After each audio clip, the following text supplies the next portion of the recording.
تعتبر قصة النبي يوسف عليه السلام هي واحدة من أروع القصص اللي ممكن تسمعها في حياتك. هي قصة بتجسد معنى الصبر والإيمان والحكمة. تعالوا نعيش تفاصيل قصة من أروع قصص الأنبياء، وهي قصة النبي يوسف عليه السلام. فيلا بينا. السلام عليكم، عاملين إيه؟ يا رب تكونوا بخير وأفضل حال. في البداية حابب أنوه تنويه بسيط إن تقريبا 84% أو 80% من اللي بيشاهدوا المحتوى غير مشتركين في القناة، فلذلك اتأكد إنك مشترك في القناة ومفعل زر الجرس. مشاهدة ممتعة.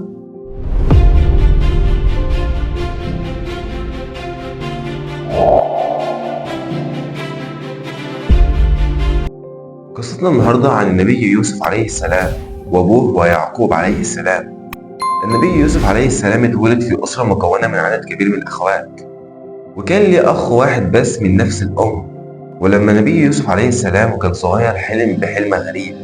أعوذ بالله من الشيطان الرجيم، بسم الله الرحمن الرحيم. وإذ قال يوسف لأبيه يا أبت إني رأيت 11 كوكبا والشمس والقمر رأيتهم لي ساجدين. سيدنا يعقوب سمع الحلم خاف جدا، عشان الحلم كان تفسيره إن سيدنا يوسف عليه السلام هيكون له شأن كبير ومنصب كبير. فقال له سيدنا يعقوب عليه السلام اللي هو أبو يوسف ما تقولش الحلم ده لإخواتك، عشان إخواته كانوا بيغاروا منه. وفي يوم من الأيام اتجمعوا إخوات سيدنا يوسف عليه السلام، ولكن مش أخوه اللي من نفس الأم، لأ، اجتمعوا مع بعض وقالوا إن أبونا مش بيحبنا وإنه بيفضل يوسف علينا، وبدأوا يغاروا منه. فاقترح واحد من إخواته إن هما يرموه في البئر، ولو جه حد ياخده معاه. وبالفعل راحوا لسيدنا يعقوب عليه السلام وبدأوا يقنعوه إن هو يرسل معاهم سيدنا يوسف عليه السلام. في البداية سيدنا يعقوب كان رافض تماما. أعوذ بالله من الشيطان الرجيم، بسم الله الرحمن الرحيم. قالوا يا أبانا ما لك لا تأمنا على يوسف وإنا له لناصحون، أرسله معنا غدا يرتع ويلعب وإنا له لحافظون. صدق الله العظيم. وبالفعل أخذوا سيدنا يوسف عليه السلام ورموه في البئر، ولكن قبل ما يرموه في البئر خلعوا القميص اللي كان لابسه، وجابوا القميص ده ولطخوه بالدم. فرجعوا لأبوهم بالقميص اللي ملطخ بالدم وقالوا له إن الذئب أكل سيدنا يوسف. سيدنا يعقوب حزن حزن شديد جدا، وسيدنا يوسف قعد تقريبا في البئر 3 أيام بلياليه، لحد ما جت قافلة من القوافل جنب البئر عشان تعبي مية. والقافلة دي كانت جاية من مصر، ولما رموا الوعاء في البئر اكتشفوا إن في شخص بيمسك الحبل وطلعوه. أيوة، سيدنا يوسف عليه السلام. واخوات سيدنا يوسف كانوا بيراقبوه من بعيد عايزين يعرفوا ايه اللي هيحصل. ولما اخوات سيدنا يوسف عرفوا ان القبيلة هياخدوه معاهم، راحوا للقافلة ديت وقال لهم ان ده غلام من عندنا، خدوه مقابل فلوس.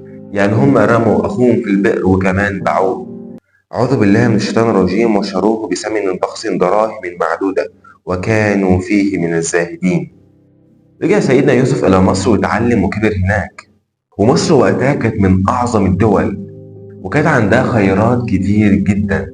وربنا سبحانه وتعالى رزق سيدنا يوسف بالخلق والحكمة والجمال والعلم. وكان سيدنا يوسف عايش في قصر عزيز مصر، وده الوزير الأول لمصر، يعني أكبر رجال الدولة إن لم يكن الأكبر. وقصدي إنه مش أكبر سنا، لأ، أكبر مكانة ورتبة. وكان عزيز مصر ده متزوج، وكانت زوجته بدأت تعجب بسيدنا يوسف. وعرفنا إن زوجة عزيز مصر أعجبت بسيدنا يوسف عليه السلام ووصلت لمرحلة الحب، وبدأ الشيطان يوسوس لها إنها تفعل معاه الرذيلة. ودخلت على سيدنا يوسف غرفته، وأول ما دخلت الغرفة قفلت الباب وحاولت إن هي تعمل معاه رذيلة، ولكن سيدنا يوسف كان رافض تماما، وهي حاولت إن تقاومه.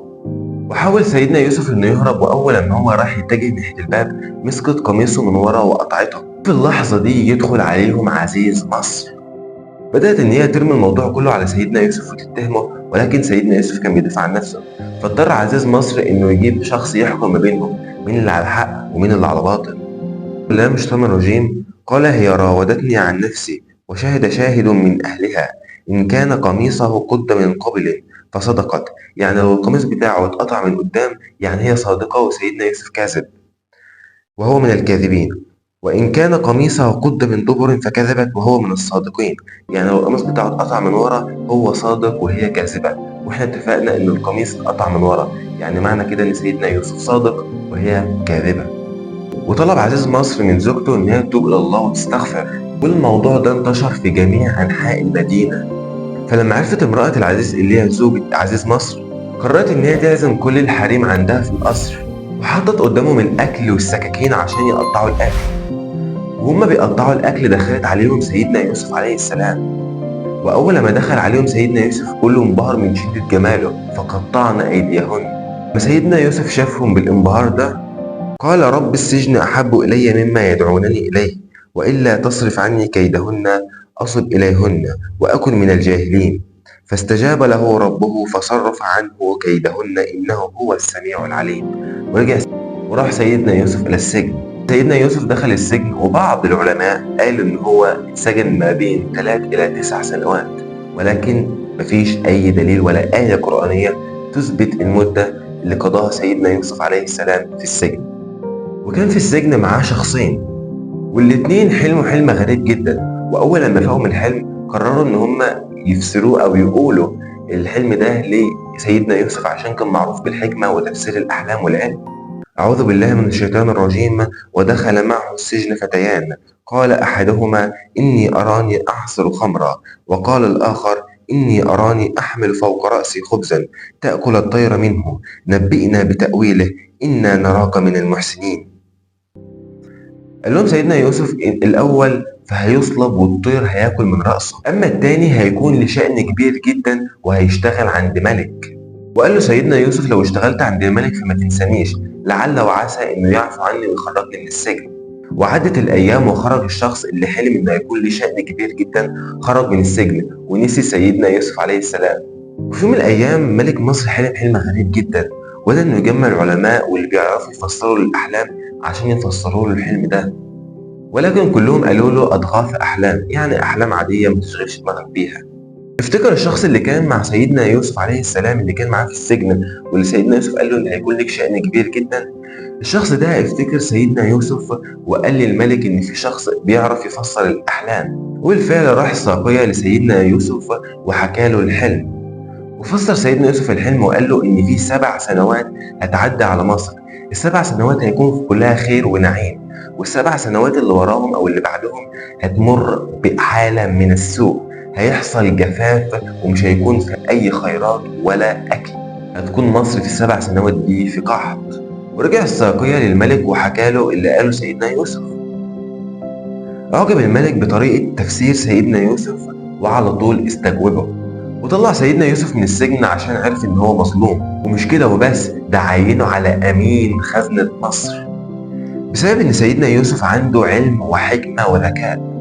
وقال ان احنا خلال ال7 سنوات اللي هتكون مصر فيها في نعيم نبدأ ان احنا ندخر ونجمع المحاصيل، عشان ال7 سنوات اللي هيجوا اللي هيكون في قحط مستمر نبدأ ان احنا نطلع من المخزون اللي احنا خزناه خلال ال7 سنوات. فأعجب الملك بطريقة تفكيره، لذلك عينه على أمين خزنة الدولة. وعدت السنين وجت أيام ال7 سنوات القحط، وكانت كل الدول ما عندهاش أي خيرات إلا مصر بسبب ذكاء سيدنا يوسف عليه السلام وحكمته. وكانت الناس بتيجي لمصر من جميع أنحاء العالم عشان الأكل، وكانوا بيعملوا كنظام المقايضة، يعني مثلا هاخد أكل أديك هدوم إلى آخره. في يوم من الأيام جه إخوات سيدنا يوسف عليه السلام عشان ياخدوا أكل من مصر، وسيدنا يوسف شافهم وعرفهم، ولكن هم ما كانوش عارفينه عشان آخر مرة سايبينه كان هو طفل. وبدأ سيدنا يوسف يسألهم انتوا جايين منين وهكذا. لهم المرة الجاية يبقى هاتوا أخوكم معاكم، أخوه ده اللي من نفس الأم. وادى لهم أكل ببلاش ورجعوا لأبوهم وحكوا لهم الموضوع. في البداية أبوهم كان رافض تماما إنه يبعت معاهم أخوهم عشان كان خايف يحصل اللي حصل مع سيدنا يوسف يحصل مع ابنه. وإخوات سيدنا يوسف عليه السلام كانوا مفكرين إن هما لما يجيبوا أخوهم هياخدوا أكل زيادة، والأكل طبعا كان ببلاش. في البداية سيدنا يعقوب كان رافض، ولكن بعدها أقنعوه وراح معاهم أخوهم، ووصلوا لمصر ودخلوا على الحاكم اللي هو سيدنا يوسف أمين خزنة مصر. أعوذ بالله من الشيطان الرجيم. ولما دخلوا على يوسف آوى إليه أخاه قال إني أخوك فلا تبتئس بما كانوا يعملون. يعني أول لما دخلوا على سيدنا يوسف عليه السلام قال له سيدنا يوسف أنا أخوك فما تبتئسش أو ما تزعلش من اللي كانوا بيعملوه. فاضطر سيدنا يوسف إن هو يعمل مكيدة أو خطة خبيثة عشان يقدر إنه يخلي أخوه معاه في مصر، واتهم إخواته بقضية سرقة، وقال لهم قدامكم حلين، يا تسيبوا أخوكم اللي هو أخوه من نفس الأم اللي هو أخو سيدنا يوسف من نفس الأم، يا تسيبوه معايا يا تتعاقبوا. وهم اختاروا الاختيار الأول إن هم يسيبوا أخوهم معاه. وأبوهم بكى بكاء شديد جدا وصل إن هو فقد بصره. وأبوهم قال لهم روحوا دوروا على يوسف وابنه. وبالفعل راحوا لمصر تاني وراحوا لسيدنا يوسف وقالوا له. فسيدنا يوسف قرر إنه يعترف ويقول لهم الحقيقة. وسألهم سيدنا يوسف عليه السلام عن أبوه عشان عدوا فترة كبيرة جدا ما شافش أبوه اللي هو سيدنا يعقوب. فقالوا له إن أبوه فقد بصره. فخلع سيدنا يوسف القميص بتاعه وقال لهم ادوه لأبويا وهو هيرجع لبصره. وبالفعل رجع بصر سيدنا يعقوب بمشيئة الله سبحانه وتعالى طبعا.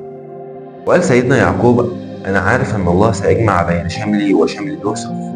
وبعد فترة توفى النبي يوسف عليه السلام وكان عمره 110 سنة.